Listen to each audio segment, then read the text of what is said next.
Você que está aí estudando para residência, mas não sabe exatamente o que acontece lá, o que a gente faz como psicólogo, os desafios, as principais dificuldades e o nosso principal potencial como residente dentro dos setores de saúde, eu vim trazer aqui alguns aspectos importantes para que você esteja se preparando para essa nova fase.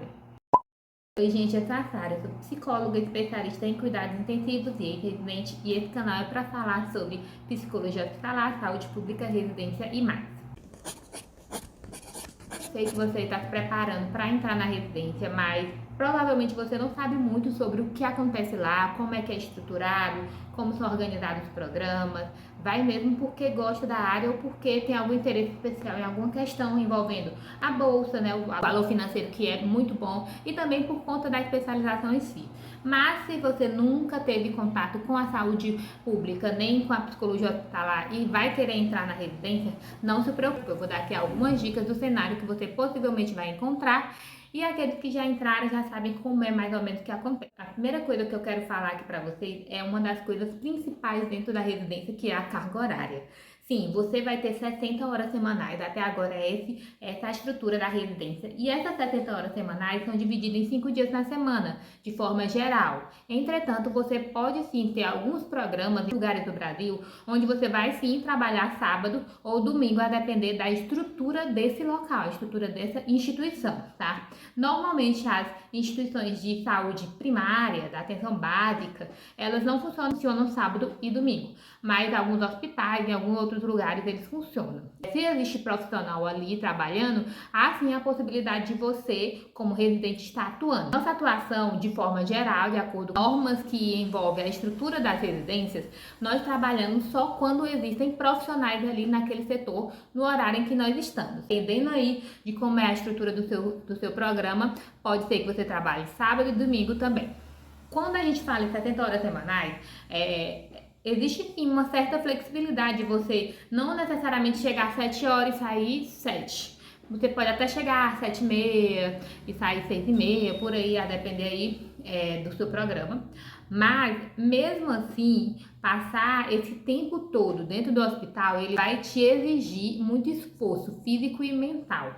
E aí, isso ainda aliado à instituição que você vai. Vou dar o exemplo do hospital. O hospital, ele normalmente tem um regime de plantão. Então, o trabalho dentro dele nunca para. O hospital sempre está em funcionamento, sempre está em movimento. Então, a gente também fica nesse processo de sempre estar em movimento, mesmo que a gente não esteja fazendo nada. Mas sempre está atenta, porque pode sim acontecer alguma coisa, o psicólogo pode ser chamado a qualquer momento. Então, a estrutura do hospital de esse movimento 24 horas faz com que a gente sempre esteja alerta. E isso nos traz muito desgaste emocional, físico e psicológico. Sim, é isso que você vai encontrar lá. Uma das dicas que eu dou para meio que tentar amenizar o impacto dessas 60 horas semanais é você procurar um programa próximo da sua família, um programa em que você viva com a sua família, porque aí você vai ter mais tempo de descanso, digamos assim, do que ter que chegar em casa, ainda fazer comida, lavar roupa, ajeitar as coisas, essas coisas da casa em si, sabe? Então, se você pode viver com pessoas que podem estar fazendo isso pra você, e você vai ter mais tempo de descanso, vai ter mais tempo de lazer, isso vai melhorar esse processo aí todo de trabalho dentro da residência. Segundo tópico, que vai ser aliado ao primeiro também, além de ser 60 horas semanais, nem todos os hospitais têm estrutura para receber o residente. Isso quer dizer que nem todos você vai ter repousos adequados. Às vezes você vai ter repouso, mas não é a quantidade adequada. No meu exemplo, a gente tinha um repouso de 4 camas para 30 residentes. Então, o que 4 camas ia resolver para 30 residentes dentro de um hospital, né? Então, era uma proporção assim, nada a ver. E a gente ficava, né, à mercê de chegar primeiro. Quem chegava primeiro ficava com a cama.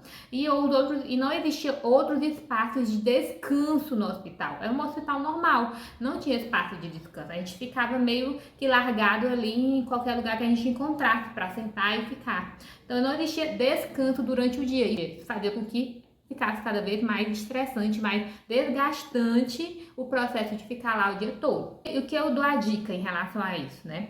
Verifique se o programa para onde você está indo tem uma estrutura boa para receber os residentes, se eles têm salas para vocês, né? A área de vocês, como por exemplo a psicologia, nem todo hospital tem sala para psicologia. É muito melhor um local onde você tem uma sala para psicologia, que pelo menos você tem um local ali onde você pode entrar, fechar a porta e descansar um pouco, né? Mas quando não tem, eu tive a experiência de estar no hospital onde não tinha espaço para psicologia. Eu ficava dentro da UTI o dia todo, eu saía para comer e ficava um pouquinho de tempo lá fora, mas não existia um espaço que eu saísse e ficasse sozinha, né? Ou um espaço para ficar conversando com algum paciente em particular, no privado, porque não existia sala. Então, isso fazia com que eu ficasse todas as horas ali com a equipe dentro da UTI. Isso desgastava demais. Isso trazia um cansaço excessivo para mim. Então, isso também é importante, você verificar que o programa que você está indo, ele tem uma sala para psicologia, ele tem uma quantidade de dormitórios ok. Claro que, às vezes, você não tem essa oportunidade de escolher, né? Mas, se você tem a oportunidade de escolher, eu te dou essa dica. É uma coisa muito importante, porque vai lidar com a sua expectativa sobre você mesmo e sobre o campo de atuação. Vou falar do contexto hospitalar, que é o meu caso, tá? O campo de trabalho da psicologia hospitalar vai ser novidade para você. Tanto os termos técnicos utilizados, a linguagem que é utilizada dentro do hospital, pelos médicos, pelos enfermeiros, por todos os profissionais, eles têm uma linguagem mais técnica, porque isso é o rotineiro deles. Então você vai ter que aprender muita coisa, você vai ter que dar um Google em tudo que você vê ali no prontuário, porque vai ser difícil no início, sim. Você meio que sai da residência sabendo de vários conceitos da medicina, porque você teve que ir atrás para entender a história do paciente. Esse contexto de tudo é novidade, tudo é diferente do que você viu durante a faculdade, nos traz um certo receio de atuar dentro dessa área mesmo, de errar, de falhar, né, em algum momento ali na sua atuação. Então, isso realmente acontece. E a minha dica em relação a isso é: não queira ir para campo sozinho. Sempre chame seu supervisor, né, seu preceptor, que é chamado, ou algum outro residente mais experiente, tá? Mesmo que eles não queiram, mesmo que eles, pode ir, você vai conseguir, não faça isso. Sempre exija que o preceptor vá com você, sempre exija que alguém vá com você nos primeiros dias, para que você ganhe confiança no processo. Muitas vezes é assim que o programa é organizado. Nos primeiros dias, nos primeiros meses do residente que chegou, ele fica lá com um preceptor ou com um residente mais velho, para ir aprendendo as coisas. Mas se o seu programa não fizer isso, eu indico que você exija isso, porque está no seu direito de exigir que tenha preceptor junto com você ali no processo, porque é algo que você nunca viu, né? E algumas vezes eles não dão essa atenção devida ao residente que está chegando. Quarto ponto aqui, e esse é um bem difícil. Normalmente, os programas de residências, eles não nos dão direito a ter um atestado de saúde. Se você adoecer, você pode, né? Claro, você vai estar doente, você não vai trabalhar, você não vai para assistência, mas você vai ter que pagar esse dia em outro momento. Então, se você ficar doente 5 dias na semana, você vai ter que pagar 5 dias no final de semana a mais, né? Para que você compense esses dias que você faltou. Normalmente é assim, existem sim programas que liberam atestado para o residente, como por exemplo 2 atestados por ano, alguma coisa assim, mas isso depende. De forma geral, na nossa legislação não existe em nenhum momento ali um local específico o direito da gente de receber atestado de saúde, de poder faltar sem precisar repor. Tá? Então a gente não tem esse direito assegurado, mas alguns programas têm. O que eu faço em relação a isso, né? Primeiro, a gente tem que lembrar que a doença às vezes acontece e você não vai atrás dela.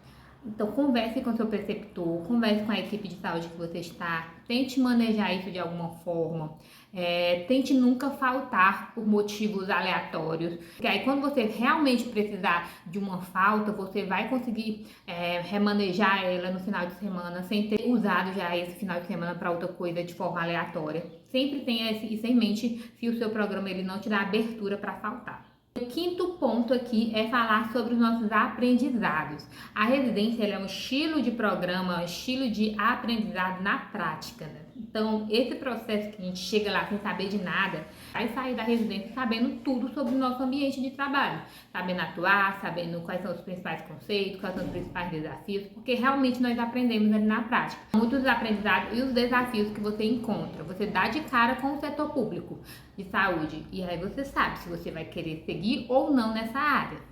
Minha sexta e última dica aqui é falar sobre algo que me impactou bastante durante o processo de residência. Muitas vezes eu achava que meu trabalho não estava fazendo muito efeito ali, né? O paciente chegava muito mal e atendido pelo médico, pelo fisioterapeuta, por todas as profissões, e parecia que a minha atuação não era tão importante assim ou tão eficiente assim para ele. E muitas vezes eu ficava me questionando isso no setor ali, porque às vezes o nosso trabalho ele é pontual, a gente atende uma coisa e pronto, e a gente vai passar o resto do dia ali com os profissionais que estão trabalhando a todo momento. E você sente que não está sendo utilizado, não está sendo útil ali naquele local. Mas durante meus processos aí, quando eu tive que faltar ou não ia por algum motivo, eu via que os pacientes eles sentiam bastante a nossa falta, porque o ato da gente ir lá todos os dias, dar um momento de conversa, de acolhimento, saber como é que está sendo esse processo para eles, trazer a família para perto, resolver problemas específicos, pontuais de informação, de falta de compreensão sobre o diagnóstico, de falta de compreensão sobre os procedimentos que vão acontecer depois, tudo isso a gente pode ajudar. E quando a gente falta, o paciente sente que ali ele tá sem o seu suporte, né? Aquela ponte que liga ele de forma mais próxima à equipe, que é o nosso papel. Então, sim, nós somos muito importantes nesse processo. Por mais que a gente não tenha lá algo tangível, né? As pessoas não veem a gente fazendo algo tangível ali com eles. Parece que a gente só tá conversando ali qualquer coisa com o paciente, mas a nossa presença, a nossa escuta, a nossa disposição em estar com o paciente, ele já é o nosso trabalho. E isso é muito importante. E é isso que traz qualidade de vida para aquele paciente que está internado, que é isso que traz humanização para aquele espaço. Então é isso, gente. Se vocês querem um vídeo falando sobre os diversos programas que tem para ajudar vocês a clarear aí quais são os que vocês vão querer ir, vão tentar diferenciar eles, vocês podem estar comentando aqui no vídeo para que eu possa estar sabendo e fazendo o vídeo. Outra coisa me pediram para fazer uma grande aula de revisão para a prova. Eu não sei se isso é legal, porque já tem muitas pessoas falando sobre isso. Se vocês quiserem, e quem assistiu até aqui, comenta aqui, quero uma aula de revisão. Que aí eu vou ver que tem mais gente querendo e vou fazer para estruturar aqui uma aula de revisão sobre todos os temas de psicologia hospitalar para a prova do ENARE. É isso, gente, até a próxima.